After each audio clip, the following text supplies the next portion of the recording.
पुष्पेंद्र जी, एक पार्टी है शिवसेना। और जी। हम पाकिस्तान में जब रहते थे तो हम कहते थे कि हिंदुओं की दहशतगर्द जमात है शिवसेना। शायद बीजेपी आरएसएस से ज्यादा हिंदुओं की अटैचमेंट थी शिवसेना से। बाला साहब कदावर शख्सियत। क्या आप समझते हैं कि आज की शिवसेना बाला साहब की शिवसेना है? क्या आप समझते हैं कि अगर बाला साहब आज जिंदा होते तो ये सब जो हुकूमत महाराष्ट्र कर रही है हो रहा होता? देखिए, बाला साहब ने एक बार कांग्रेस के बारे में कहा था कि अगर जिस दिन भी मुझे यह एहसास हुआ कि शिवसेना कांग्रेस के साथ या खड़ी होगी, उसी दिन मैं इसको इसका वजूद खत्म कर दूंगा। ये उनके वर्ड हैं। अब सियासत एक ऐसी चीज है कि उसमें आदमी आता तो कुछ कहते हुए है, करता कुछ है। शिवसेना का जो पूरा कैरेक्टर है वो एक आप ऐसे समझें कि बाला साहब जो ठाकरे थे, ये बेसिकली बिहार के रहने वाले थे और ये माइग्रेट होते होते महाराष्ट्र में सेटल कर गए इनके पूर्वज।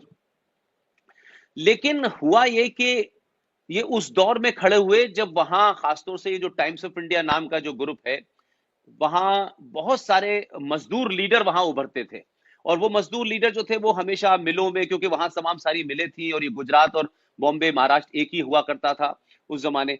तो वहां छोटी छोटी बात पे मजदूरों की हड़ताल होती थी, मिलें बंद हो जाती थी। तो बड़े बड़े वहां कम्युनिस्ट जो लीडर थे, जो जो उन उन उन मजदूरों के लीडरों को की क्यादत करते थे, उनके खिलाफ किसी को खड़ा करना था। तो बाल ठाकरे को उस वक्त टाइम्स ऑफ इंडिया जैसे ग्रुप ने, बड़े बड़े बिजनेसमैनों ने इसको खड़ा किया कि भाई ये जो पूरा जो मजदूर लीडर्स हैं, इनके खिलाफ हमें एक ताकतवर आदमी को खड़ा करें और काउंटर करें।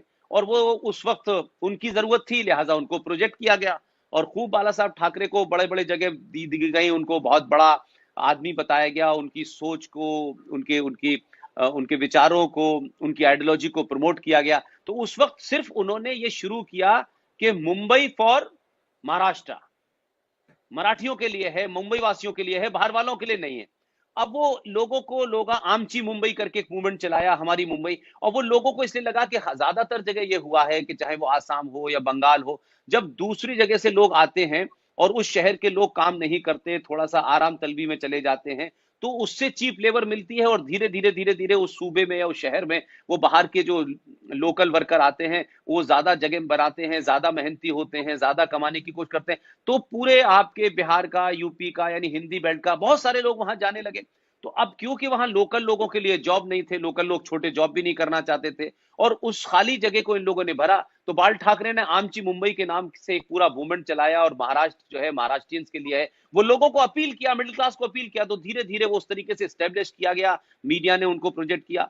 और आखिर में जब वो आ गए, तो जब वो सेटल हो गए, जब वो स्टेब्लिश हो गए, जब ये शिवसेना शिवाजी के नाम पे बन गई, तब उन्होंने फिर दूसरी काम ये किया कि भाई अब एक एजेंडा पूरा हो गया, तो हाउ टू सर्वाइव। तो suddenly he become a extreme hardline Hindu.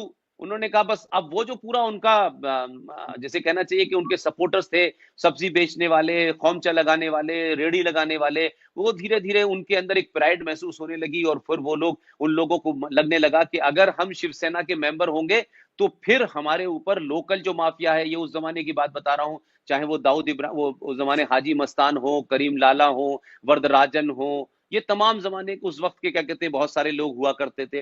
तो उनकी जो लेगेसी चली आ रही थी उसको काउंटर धीरे धीरे किया। और क्योंकि फिर वो एक ऐसी ताकतवर पार्टी हो गई, और पार्टी बनाने के लिए आपको पैसा चाहिए होता है, फिर आप उसके अंदर एक्सटॉर्शन भी शुरू करते हैं, तमाम ये सब चीजें होने लगी। और धीरे धीरे वहां दो हिस्सों में बढ़ गया, यानी जो हिंदू बदमाश है, जो हिंदू गुंडा है, वो शिवसेना उसको सपोर्ट करेगी। और अगर कोई मुसलमान है तो उसको फिर दाऊद के लोग करेंगे, हाजी मस्तान की बैकग्राउंड से, लेगेसी से लिखते हुए लोग। तो वो धीरे धीरे इसमें बंटने लगा। तो अब वो क्राइम जो था उसका लोगों ने मजहब के रूप में भी इस्तेमाल करना शुरू किया। और फिर वो देश भर में एक हार्ड लाइन हिंदू स्टेटमेंट देते थे। तो जो पूरे हिंदुस्तान में लंबे वक्त से सेकुलरिज्म की लड़ाई की वजह से हिंदू के अंदर छुपे, तो पूरे देश में उनको लोगों ने कहा यार ये सीधी बात करता है ये आदमी, ये कोई इधर उधर की बात ही नहीं करता कि भाई पाकिस्तान की टीम यहां क्यों आएगी, यहां क्यों खेलेगी, पाकिस्तान के साथ हम नहीं खेलेंगे, वो हमारे यहां आतंकवाद। तो इस तरीके की चीजें अपील करती हैं लोगों को, क्योंकि आप लंबे वक्त तक किसी चीज से महरूम रहते हैं, या आपके अंदर गुस्सा होता है, आप कह नहीं पाते हैं, सोसाइटी के अंदर खास माहौल होता है। तो शिवसेना इस तरीके से स्टेब्लिश हो गई। और फिर वो शिवसेना मुझे याद है कि बाल ठाकरे अगर वो ये कह देते थे किसी वक्त कि मैं दिल्ली आ रहा हूं, तो पूरे देश की पुलिस और आर्मी सब हड़कंप मच जाता था। तो बीजेपी के लिए मजबूरी ये थी कि बीजेपी वहां जब थी तो कभी सिंगल पार्टी नहीं बनवाई, तो लोकल वहां दो पार्टियां हैं। एक शरद पवार की पार्टी है जो कांग्रेस के साथ जाकर के हमेशा सरकार बनाती है, एक शिवसेना है जिसके लोग जो बीजेपी के साथ बनाती है।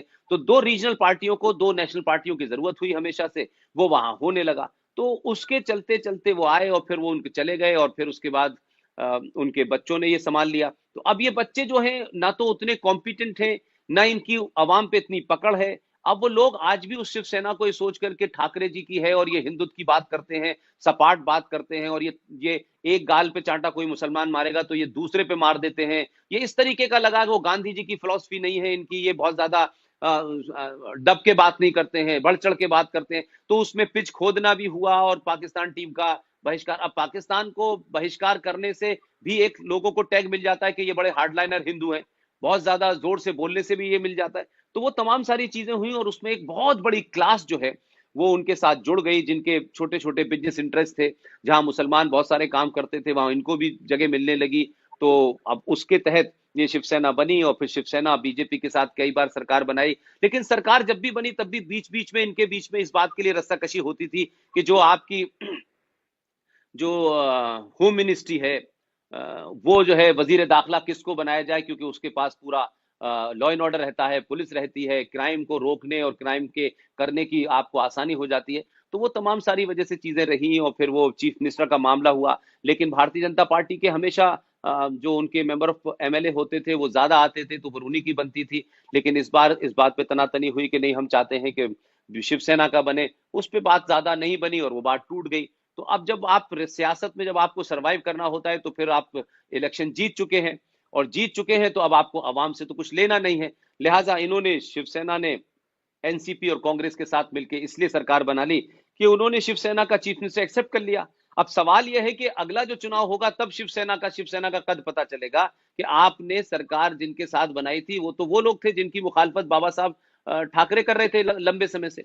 तो ये इनके सामने सवाल आएगा। लेकिन सियासत में लोग चुनाव जीतने के बाद में, जैसे हमारे यहाँ कहा जाता है कि लोकतंत्र में या नहीं डेमोक्रेसी में, अरे भाई लोकतंत्र में चुनावों से पहले लोक मजबूत होते हैं। लोक मीन्स अवाम, और चुनाव खत्म होने के बाद तंत्र मजबूत होता है। तंत्र का मतलब होता है सिस्टम। तो ये ये ये माना गया कि भाई अब ठीक है, आपने वोट ले लिए, जीत गए, तो अब तो आपकी जरूरत तो सिर्फ उस वक्त तक थी ना जब तक आपको वोट देना था। अब आपने वोट दे दिया, अब तो हम तय करेंगे कि हमें क्या करना है, अब आपकी हमें राय की जरूरत नहीं है। तो 5 साल के बाद फिर कुछ हो गए तो 5 साल के बाद ये क्या कहेंगे, अलग बात है। लिहाजा शिवसेना की जो उस वक्त हुकूमत है वो अंदर से कई सारे उनके कंट्राडिक्शंस हैं, और उस कंट्राडिक्शंस में यह है कि जो महारथी हैं राजनीति के, शरद पवार, क्योंकि वो आप मरकज की हुकूमत लंबे वक्त तक करते रहे हैं, और कांग्रेस पार्टी में सोनिया गांधी के उनकी जो शहरियत थी इटालियन, उसके खिलाफ इन्होंने कांग्रेस पार्टी छोड़ी और नेशनल कांग्रेस पार्टी बनाई इन्होंने, एनसीपी। और ये कहा कि हम किसी विदेशी यानी एक फॉरेन खातून को हम अपने मुल्क का प्राइम मिनिस्टर नहीं बनने देंगे। ये बुनियाद पे ये पार्टी बनी एनसीपी। और एक नॉर्थ ईस्ट के बड़े लीडर हुआ करते थे पीए संगमा, और वो स्पीकर बने, इन लोगों ने पार्टी छोड़ी और बनी। और ये बात अलग है कि आज वही एनसीपी सेंटर को छोड़ करके उसी कांग्रेस पार्टी, उसी सोनिया की पार्टी के साथ है। तो राज सियासत में फिर जो है वो पावर ज्यादा इंपॉर्टेंट होती है, और लिहाजा इसलिए ये गठबंधन कह लें, ये अलायंस चल रहा है, और इसमें हर एक का इंटरेस्ट है कि किसी भी। अच्छा, दूसरी बड़ी बात यह है कि हिंदुस्तान की फाइनेंशियल कैपिटल है, यहां पैसा, लातादाद पैसा है, पूरी हिंदुस्तान को यहां से सब कुछ जाता है। तो इसके ऊपर कब्जा करने का, या इस सूबे की हुकूमत के पास बहुत सारा अरबों खरबों का फंड है, अरबों खरबों का यहां से पैसा जाता है सेंटर को, तो वो उसके ऊपर एक कब्जा होने का भी है। तो अब कांग्रेस पार्टी काफी लंबे वक्त से बेरोजगारी में है, 2014 से बेरोजगारी में है, और एनसीपी भी नहीं थी वहां पावर में। तो अब पैसा कमाने का वक्त आया है, तो 5 साल कमा ले पैसा, उसके बाद देखेंगे कि फिर चुनाव क्या होता है। लिहाजा वो तीनों के एक इंटरेस्ट है सर्वाइवल के, तो तीनों मिले हुए हैं। लिहाजा कोई आइडियोलॉजी का या पॉलिटिकल जैसे कह सकते हैं कि कोई कॉम्बिनेशन हो, कोई ऐसा जिसकी वजह से उनको वोट अवाम का मिला हो, वो तो ये नहीं है। अब लेट्स सी क्या होता है अगले इलेक्शन में। तो शिवसेना का जो पूरा बैकग्राउंड है वो यही है सर।